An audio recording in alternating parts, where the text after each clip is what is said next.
ARS sir, உங்களோட முந்தைய பதிவில் தமிழ் நாடக மேடையில் ஸ்பெஷல் நாடகத்தை பற்றி சொல்லியிருக்கீங்க. நாடகத்துக்கும் ஸ்பெஷல் நாடகத்துக்கும் என்ன வித்தியாசம் சார்? இந்த ஸ்பெஷல் நாடகம்னா என்ன அப்படின்றது ரொம்ப பேருக்கு தெரியாத ஒரு விஷயம். நாடகத்துக்கும் ஸ்பெஷல் நாடகத்துக்கும் என்ன வித்தியாசம்?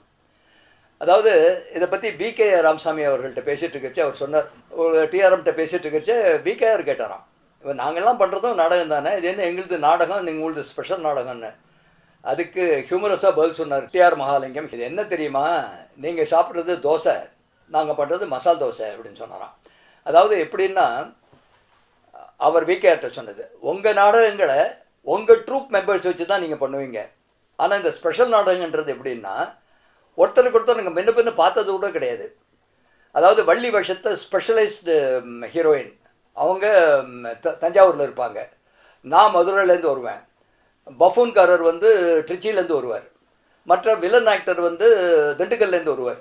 அதாவது எல்லாருக்குமே இந்த இதிகாச புராண நாடகங்கள் அத்துப்படி, அதில் இவங்கெல்லாம் ஸ்பெஷலிஸ்ட்டு. ஸோ வள்ளி திருமணம்னா வள்ளியில் ஸ்பெஷலாக ஆக்ட் பண்ணக்கூடிய அந்த லேடியை கொண்டு வருவாங்க. இவர் வேலன் விருத்தம் அண்டு வேடன் வேஷம் மகாலிங்கம் போடுவார், அந்த மாதிரி. ஸோ அதனால் அது ஒரு புது அமால்கமேஷன். அது ஒருத்தருக்கு ஒருத்தர் ரிஹர்சல் கூட கிடையாது, முன்ன பின்ன ரிஹர்சல் கிடையாது, நேர ஸ்டேஜில் ஏறுவாங்க. அது எப்படின்னா ஒருத்தருக்கு ஒருத்தர் சவால், பாட்டுலேயும் சரி பேச்சிலையும் சரி மடக்கணும்.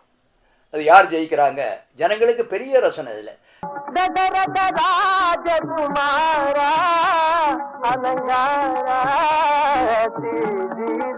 ராஜகுமாரா